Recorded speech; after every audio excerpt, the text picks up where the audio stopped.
اعوذ باللہ من الشیطان الرجیم بسم اللہ الرحمن الرحیم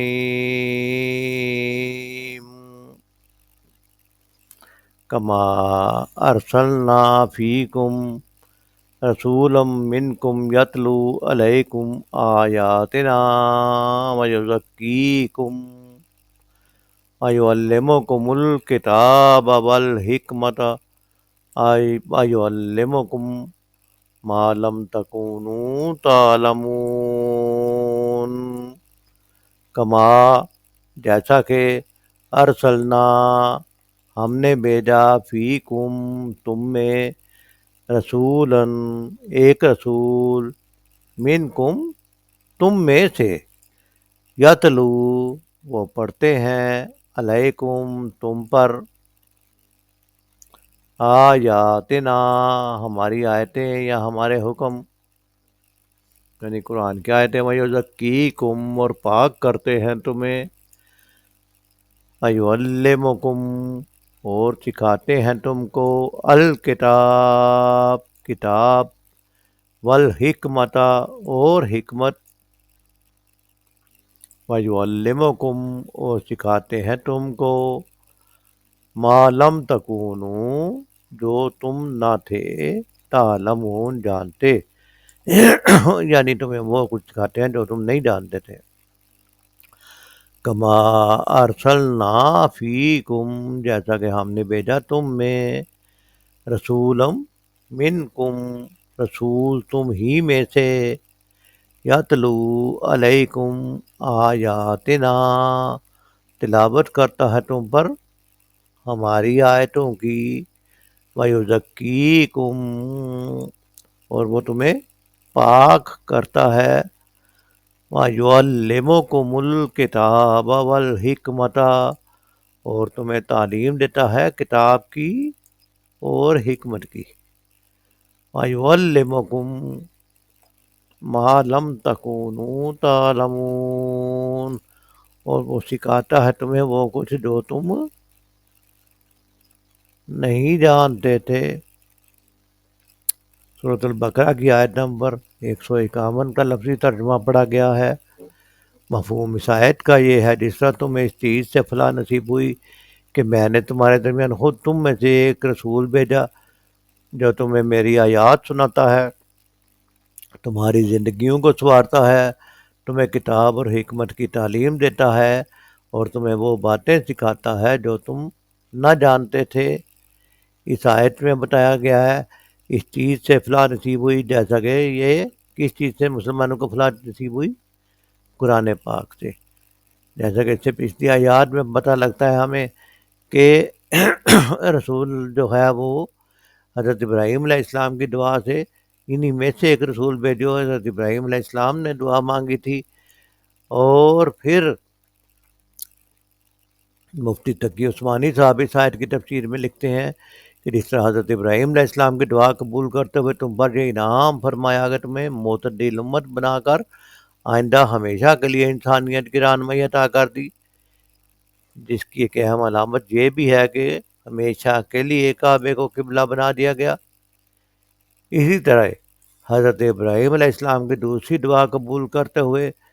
رسول اکرم صلی اللہ علیہ وسلم کو تمہارے درمیان بھیج دیا ہے جو انہی خصوصیات اور فیض منصبی کے حامل ہیں جو حضرت ابراہیم علیہ السلام نے ان کے لیے مانگے تھے ان میں سے پہلا فریضہ تلاوت آیات ہے اس سے معلوم ہوا کہ قرآن کریم کی آیات کو تلاوت کرنا بجائے خود ایک مقصد اور ایک نیکی ہے ہاں تلاوت آیات بغیر سمجھے کی جائے لیکن ایک ایک حرف پڑھنے سے نیکیاں 10 نیکیاں ملتی ہیں تو تلاوت کرنا بھی ایک نیکی ہے اس کے بعد دوسرا فریضہ یہ بتایا گیا کہ قرآن کے معنی کی تعلیم آگے ایک مستقل فریضے کے طور پر بیان کی گئی ہے دوسرا مقصد قرآن کی تعلیم ہے اس سے یہ بات واضح ہوتی ہے کہ آج حضرت صلی اللہ علیہ وسلم کی تعلیم کے بغیر قرآن کریم کو ٹھیک ٹھیک سمجھنا مشکل نہیں ہے ممکن نہیں ہے قرآن کریم کی تعلیم کو آج صلی اللہ علیہ وسلم کی دی ہوئی تعلیم کے بغیر قرآن کریم کو ٹھیک ٹھیک سمجھنا ممکن نہیں ہے لہذا صرف ترجمہ پڑھ لینے سے قرآن کریم کی صحیح سمجھ حاصل نہیں ہو سکتی، کیونکہ اہل عرب تو عربی زبان سے خوب واقف تھے۔ انہیں ترجمہ سکھانے کے لیے کسی استاد کی ضرورت نہیں تھی، لیکن اللہ پاک نے تعلیم دینے کے لیے اس کے بعد نبی کریم صلی اللہ علیہ وسلم کو مقرر فرمایا کہ وہ کتاب کی آیات پڑھ کر بھی سنائیں، پھر ان کی تعلیم بھی دیں۔ تیسرے آپ کا فریضہ یہ بتایا گیا کہ آپ حکمت کی تعلیم دیں۔ اس سے معلوم ہوا کہ حکمت اور دانائی اور عقل مندی وہی ہے جو حضرت صلی اللہ علیہ وسلم نے تلقین فرمائی۔ اس سے نہ صرف آپ صلی اللہ علیہ وسلم کی احادیث کا حجت ہونا معلوم ہوتا ہے، بلکہ یہ بھی واضح ہوتا ہے کہ اگر آپ کا کوئی حکم کسی کو اپنی عقل کے لحاظ سے حکمت کے خلاف محسوس ہو تو اعتبار کس کا کرنا چاہیے؟ اپنی عقل کا نہیں، بلکہ حضرت صلی اللہ علیہ وسلم کے بتائے ہوئے حکم کا۔ چوتھا فریضہ یہ بتایا گیا کہ آپ لوگوں کو پاکیزہ بنائیں۔ اس سے مراد آپ صلی اللہ علیہ وسلم کی عملی تربیت ہے، جس کے ذریعے آپ صلی اللہ علیہ وسلم نے صحابہ کرام کے اخلاق اور باطنی صفات کو گندے جذبات سے پاک کر کے انہیں اعلیٰ درجے کی خصوصیات سے راستہ فرمایا۔ اس سے معلوم ہوا کہ قرآن و سنت کا صرف کتابی علم بھی انسان کی اصلاح کے لیے کافی نہیں ہے، جب تک اس نے اس علم کو اپنی زندگی میں نافذ کرنے کی عملی تربیت بھی نہ لی ہو۔ اسلام عمل مانگتا ہے اور عمل کے اوپر فیصلے ہوں گے قیامت والے دن۔ آپ صلی اللہ علیہ وسلم نے صحابہ کو اپنی صحبت سے سرفراز فرما کر ان کی تربیت فرمائی۔ پھر صحابہ نے اپنے بعد والے تابعین کی تربیت کی، تابعین نے تبع تابعین یعنی ان کے بعد آنے والی نسل کی تربیت کی، اور یہ سلسلہ اسی طرح ایک نسل سے اگلی نسل صدیوں سے جاری ہے۔ اس لیے اللہ والوں کے مجلسوں میں بیٹھنا اور دین سیکھنا اور باطنی اخلاق کو اسلامی اخلاق سے مزین کرنا، اس تربیت کا جو نچوڑ ہے وہ احسان اور تزکیہ کہلاتا ہے۔ یہ احسان اور تزکیہ انسان کے دل میں آ جائے تو انسان تصوف بھی اسی علم کا نام تھا، لیکن بعض نااہلوں نے اس میں غلط خیالات کی ملاوٹ کر کے بعض مرتبہ اسے خراب بھی کر دیا گیا، لیکن اصل یہی تزکیہ ہے جس کا قرآن کریم نے یہاں فرمایا ہے۔ ہر دور میں تصوف کی اصل حقیقت کو سمجھ پر اس پر عمل کرنے والے ہمیشہ موجود رہے ہیں، لیکن بعض نااہلوں نے اس میں غلط خیالات کی ملاوٹ کر کے تصوف کے مرتبے کو خراب بھی کر دیا ہے۔ ان سے لوگوں سے ہوشیار رہنا چاہیے اور صحیح دین پہ چلنے کی کوشش کرنی چاہیے، تزکیہ نفس کرنا چاہیے۔ اپنے نفس کو پاک کریں، اپنی سوچ کو پاک کریں، اپنے عمل کو پاک کریں، اپنے عمل کو سنت کے مطابق کریں، اور جیسا ایک آیت